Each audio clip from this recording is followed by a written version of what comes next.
Combinadas por nuestras células hay miles de millones de estructuras conocidas como mitocondrias. Cada una es un pequeño horno que libera energía de nuestras ingestas y genera la fuerza vital que nuestros cuerpos necesitan. Es una relación crucial que empezó de una forma realmente inusual. Hace miles de millones de años, las mitocondrias tenían vidas independientes como bacterias flotantes. Entonces, nuestro antepasado célula consumió una, pero en lugar de digerirla estableció un pacto con su presa. Las dos unieron sus fuerzas y se transformaron. Las bacterias se convirtieron entonces en mitocondrias, creando un nuevo tipo de supercélula híbrida. Una supercélula que pasó a ser el material base de toda criatura viviente.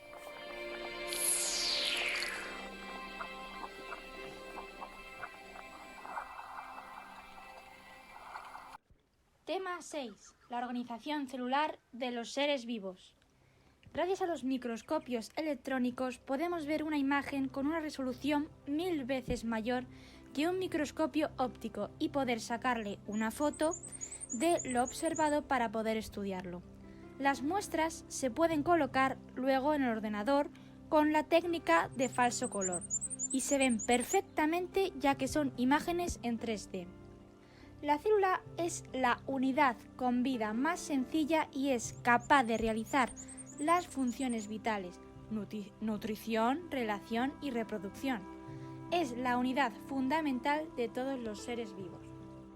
La teoría celular. A lo largo de la historia, los avances y descubrimientos tecnológicos han hecho que se perfeccionen los instrumentos ópticos como lentes, lupas o microscopios. Eso hizo que en el siglo XVII Robert Hooke desarrollara el primer microscopio óptico y pusiera el nombre a la célula, que es de lo que trata este tema. En la actualidad, y gracias al microscopio electrónico en el siglo XIX, los avances son continuos. Vamos a repasar los científicos más destacados de la teoría celular. Ya hemos nombrado a Robert Hooke.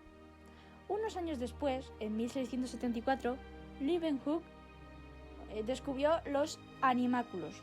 Robert Brown observó el núcleo de la célula y Sladen y Schwann, mi pronunciación no es muy buena, entre 1830 y 1839. Estudiaron similitudes, cada uno en su campo de las células vegetales, botánica, y las células animales, zoología.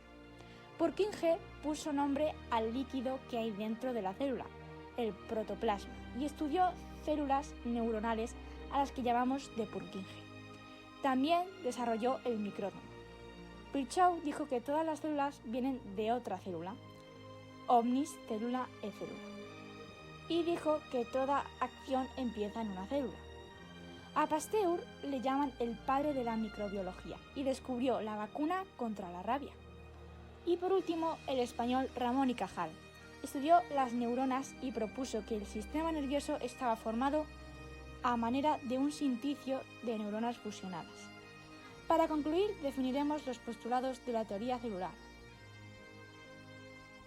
Primero, todos los seres vivos están formados por una o varias células, unidad estructural.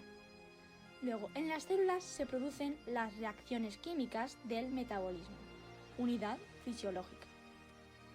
Y todas las células vienen de otra célula, unidad de origen. Y por último, en la célula está la información genética de los seres vivos, unidad de herencia o genética. La célula, tipos y estructura celular. Las células tienen las mismas partes, es decir, estructuras comunes. Están formadas por una membrana plasmática. Es la estructura formada por líquidos que rodea a la célula, aislándola del exterior. Permite el paso de sustancias y la comunicación con otras células. El citoplasma es el espacio interno acuoso de la célula. Es donde se producen los procesos metabólicos, mitosis y meiosis. Los ribosomas están formados por proteínas y ARN. Por último, el material genético. Contiene la información genética. Es el ADN de los seres vivos. Y es el material hereditario que pasa de las células madres a las células hijas. Células procariotas. Es una molécula de ADN circular, superenrollada, cuyo material genético no está separado por una membrana del resto del citoplasma, es decir, los ribosomas están libres. Tiene una complejidad organizativa menor, pero realiza todas las funciones vitales. Un ejemplo son las bacterias. En su estructura, la célula procariota tiene, aparte de lo anterior visto, unos filamentos cortos y huecos que le sirven para adherirse o intercambiar material genético llamado pili, y un apéndice alargado que le permite el movimiento llamado flagelo procariota. También tiene un plásmido, que es ADN extracromosonal. Células eucariotas. En ellas el material genético está protegido por una envoltura que da lugar al núcleo. Son las células de los animales, vegetales, hongos y prototistas. La teoría endosimbiótica de Lynn Margulis. A mi tutora le gusta mucho esa persona. Es la teoría que explica el origen de las células. En las células eucariotas pueden ser de dos tipos, animales o vegetales. Los animales tienen centrosomas con centriolos y las vacuolas y las vegetales tienen cloroplastos, una gruesa pared celular y vacuolas. Orgánulos comunes a células animales, vegetales y micotas. 1. Retículo endoplásmico. Sí llevan ribosomas. Es rugoso y en él se realiza la síntesis y transporte de proteínas. Y si no lleva ribosomas, es liso, lípidos. 2. Aparato de Golgi. Interviene en la modificación y secreción de sustancias al exterior celular y en la composición de moléculas. Entre el retículo endoplásmico y el aparato Golgi existe una relación que tiene que ser con la síntesis y el proceso de maduración de la proteína. Mitocondria. Son orgánulos con doble membrana llamada cresta y en él se realiza la respiración celular para obtener energía. Vesículas. Hay dos tipos, vacuolas y ribosomas. Vacuolas. Almacén de sustancia. Almacena el agua y sobre todo en los vegetales. Lisosomas. Su función es la descomposición de sustancias, partículas u orgánulos ingeridos por la célula o procedentes del exterior. Centrosomas. Están cerca del núcleo. En los vegetales existen unas estructuras con similar centro organizador de microtúbulos. En ella están los centriolos y se encarga de la movilidad celular. Cilios y flagelos. Se unen a la célula a través del citoesqueleto, que es un esqueleto interno que da forma a la célula y permite dar movilidad en su interior. Los ciclos son cortos y los flagelos largos y escasos. Ayudan a la célula a moverse por medios acuosos. Orgánulos presentes solamente en células vegetales. Bien. 1. Cloroplastos. Se realiza en la fotosíntesis y en su interior hay ribosomas y moléculas de ADN. Pared celular. Es gruesa y semirrígida y rodea a la membrana plasmática de los vegetales. Está compuesta por la celulosa. Su función es dar forma y rigidez e impide su ruptura. También permite el paso de sustancias. Orgánulos presentes exclusivamente en células. Micota. Pared celular micota. Es una importante diana de los antifúngicos. Está compuesta por quitina, polisacídidos, complejos, entre otras sustancias, y sus funciones son proteger, transportar e inmunogenicidad, que tiene que ver, pues, por ejemplo, con las vacunas. Por lo tanto, resumiendo, los orgánulos que tienen membranas son retículo endoplasmático, mitocondrias, cilios, lisosomas, cloroplastos y vacuolas. Y los que no tienen membranas son aparato de Golgi, ribosomas, citoesqueleto, centrosoma, flagelos y pared celular. La aparición de las células eucariotas. Las células eucariotas primitivas fagocitaron, es decir, se comieron a ciertas procariotas que se unieron asociándose a células eucariotas, y eso hizo que esas células procariotas se convirtieran en organoides de las células eucariotas. La teoría endosimbiótica describe la aparición de las células eucariotas como consecuencia de la sucesiva incorporación simbiogenética de diferentes bacterias de vida libre, procariotas, fue propuesta por Lynn Margulis. El núcleo celular. El núcleo es la parte más grande de las células eucariotas y dentro contiene ADN. Es encargado de controlar y regular las funciones celulares. Suele estar en el centro y ser uno solo. Las células que tienen más de un núcleo se llaman polinucleadas. Por ejemplo, las musculares. El núcleo está formado por el nucleolo y su función es formar ribosomas. Puede haber más de uno. En la envoltura nuclear intercambia sustancias entre el núcleo y el citoplasma a través de las membranas perforadas, poros nucleares. El nucleoplasma es la parte acuosa del núcleo. Y por último, la cromatina es el material formado por largos filamentos de ADN con proteínas, histonas. Cuando los filamentos se condensan, se hacen más cortos y gruesos y forman los cromosomas. ¿Qué es un cromosoma? Un cromosoma eucariota tiene una sola molécula de ADN. Existen tantos filamentos de cromatina como cromosomas tiene una célula. Un ser humano tiene 46 cromosomas. Las células que son diploides poseen 2 juegos de cromosomas. Se les llaman cromosomas homólogos y uno viene de la madre y el otro del padre.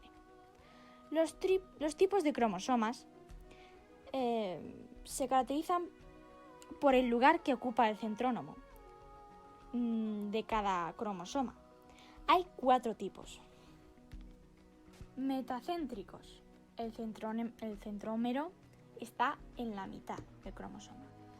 Submetacéntricos. El centrómero está desplazado hacia uno de los lados. Acrocéntricos. El centrómero está cerca de uno de sus lados. Y por último, el telocéntrico, pues el centrómero está en un extremo del cromosoma.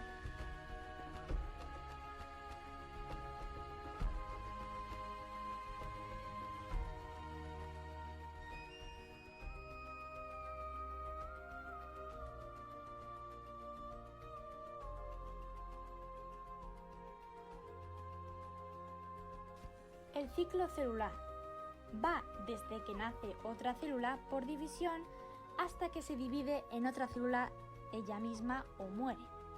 El tiempo que tarda en dividirse es variable, es decir, son los sucesos que conducen al crecimiento de la célula y la división en 2 células hijas. Es un ciclo de la vida, ya que cada vez que sucede aparece un nuevo organismo. Las fases del ciclo celular son 2. La interfase, que es cuando la célula está creciendo y suele durar casi toda su vida, y la división celular, fase M, donde comienza a suceder la duplicación de la célula. La división celular, mitosis, es el proceso por el cual el material genético de la célula madre se divide entre 2 células hijas. El ADN se duplica aunque los cromosomas no son visibles. Es un proceso continuo, pero se divide en 4 fases para entenderla mejor.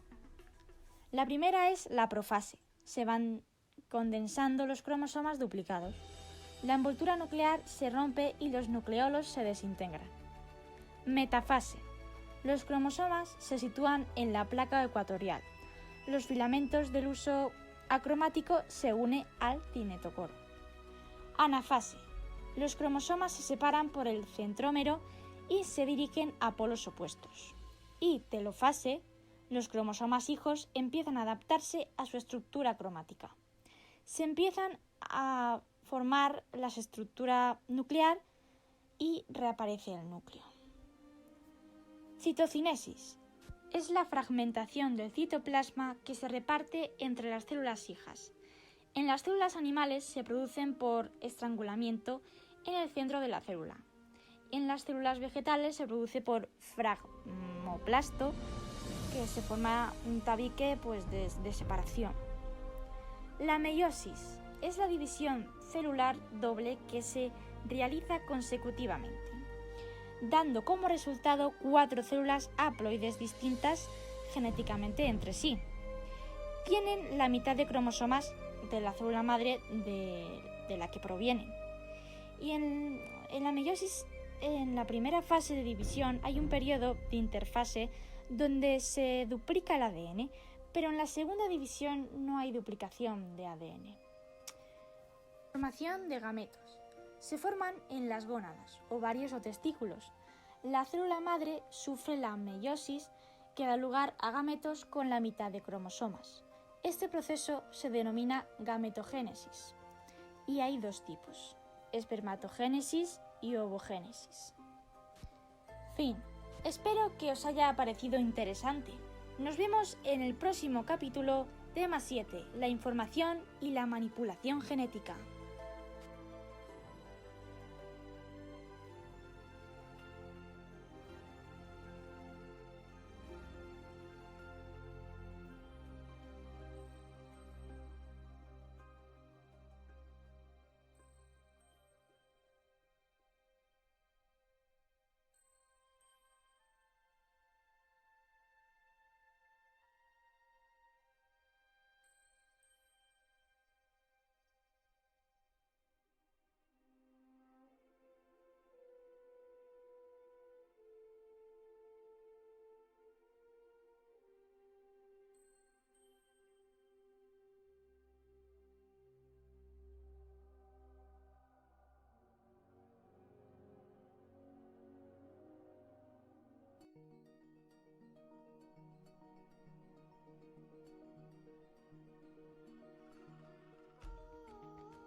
Ahora veremos unos vídeos muy interesantes.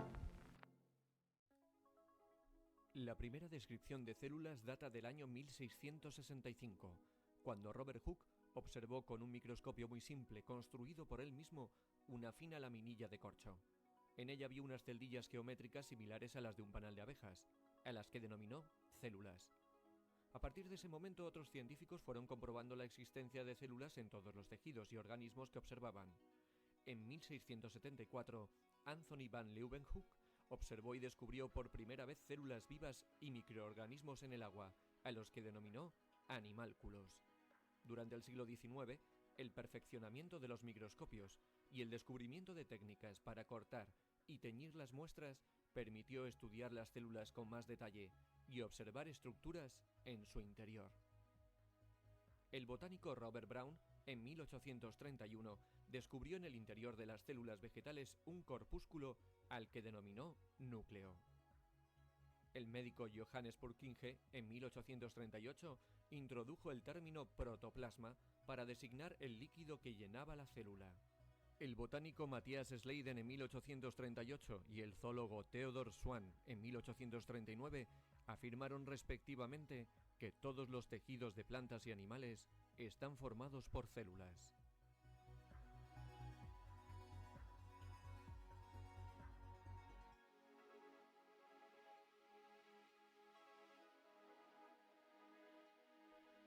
Y fue ya en 1858 cuando el médico Rudolf Virchow estableció que toda célula proviene de otra preexistente. Con los postulados de Schleiden y Schwann se establecieron las bases de la teoría celular, aplicable a todos los seres vivos y que junto a los conocimientos actuales pueden resumirse en los siguientes puntos. La célula es la unidad estructural de todos los seres vivos. Todos los seres vivos estamos constituidos por una o más células. La célula es la unidad funcional de los seres vivos. La célula realiza todos los procesos metabólicos que le permiten vivir. Toda célula procede de otra ya existente. Todas las células provienen de la división de otras. Y por último, la célula contiene el material genético de todo un ser vivo. A partir de él, las características de una célula madre pasan a las células hijas.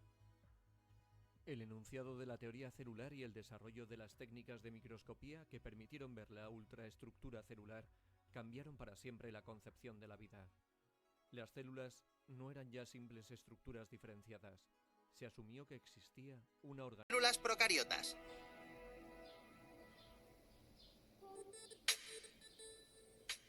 La característica fundamental de las células procariotas es que el ADN, el material genético, está disperso por todo el citoplasma en lugar de estar almacenado en un núcleo.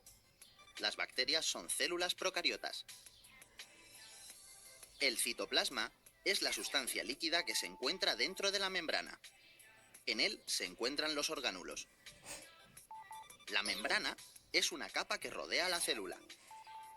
Sus funciones principales son dar estructura y protección del medio externo y permitir la entrada del alimento y la salida de sustancias de desecho.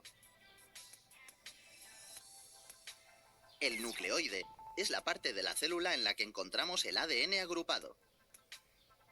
El ADN está formado por los genes que guardan la información hereditaria de cada ser vivo. El flagelo está presente en algunas células procariotas y también en algunas eucariotas. Es una estructura con forma de látigo que permite a los individuos desplazarse. Los espermatozoides, por ejemplo, cuentan con un flagelo.